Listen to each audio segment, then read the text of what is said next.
Hi, this is Gail, your RV crafter, and in this video I want to show you how to make these cute little boxes. Aren't they adorable? You don't need any special tools.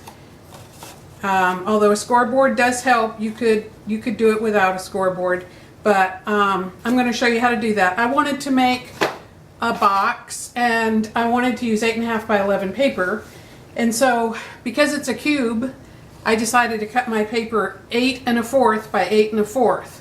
That way I can divide it evenly into 2 3/4 inch quadrants or segments.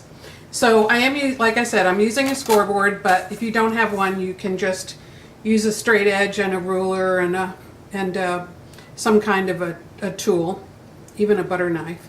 So I'm just going to score at 2 3/4 on all 4 sides.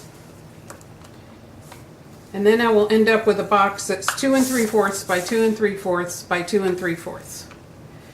Using this method, you can make a box of any size as long as your paper is big enough. You just figure out what your length and width are, 2 1/4 or 2 3/4 by 2 3/4. My height's 2 3/4, so I add that to all 4 sides, and that gives me the whole size. Just like that. And then you cut 2 of the sides, 2 opposite sides, up to the next score line. Like I said, it doesn't matter. If you want to start with a poster board, you can make a great big box. 12 by 12 paper, of course, gives you more options than 8.5 by 11. But now we've got all the cuts and scores done. And we're just going to fold these up, kind of get them ready. Bone folder helps, but fingernails work too. There are certain tools I think are necessary in crafting, and a bone folder and a scoreboard are a couple of them. But if you don't have them, you can still do this. And then we will use some sticky strip. You could use other kinds of adhesive. This works really well though for putting together boxes because it's a real strong adhesive, but you could use double-sided tape. You could probably use a glue stick or a liquid glue. Anything that's going to hold. I'm going to put that on 4 of the flaps. Like that.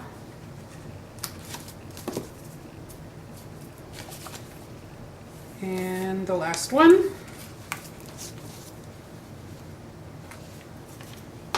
Okay. Kind of burnish that with your nail, with your bone folder. It'll make it easier to peel off. And with this sticky strip, it can be, these red pieces can kind of have a mind of their own. I like to put a little adhesive up here on my scratch paper and then stick that down. And now it will stay put and it won't follow me around all day the way it might otherwise. Just stick those over there. Okay, and now for each of these sides, pull up the one that doesn't have any adhesive, put that in the center.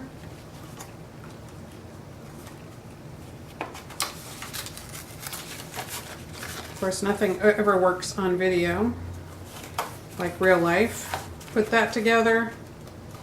Put that together, repeat on the other side, all 4 sides. There. That is the box. Now the lid, go back to our measurements. This is 2 3/4 square, so we want to start with a paper that's 2 3/4. I want a 1 inch side, so we add 1 inch to the outside edges, so 2 3/4, 3 3/4, 4 3/4 by 4 3/4. But a lid has to be just a little bit bigger than the box to go around, so I'm adding 1/8 of an inch. So we need a square that's 4 7/8 inch square. And we'll get the scoreboard back out and we'll score it at 1 inch all the way around. That is going to give me just a little bit bigger lid so it will fit over the box if my measurements are all done precisely. And again, we'll do the same thing. We'll cut up to that score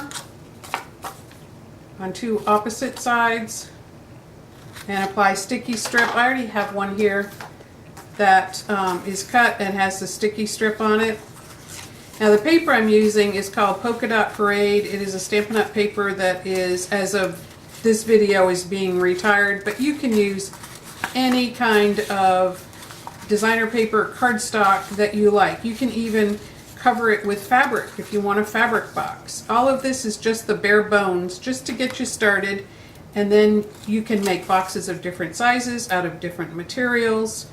This is just the basic simples. When somebody says, I want to make a box but I don't know how, it's like, it's so easy to make a box. You can make boxes all day. So all we'll do here is stick these flaps on the inside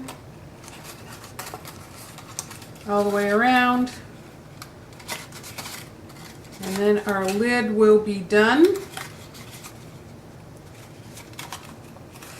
like so. Let's test it, see if it fits, and it does. It's beautiful. Grab some ribbon. This is, I believe, about 26 inches of ribbon. For that, you just have to take your finished box and start tying it and figure out what size ribbon you need, because that will vary, of course, the size of your box.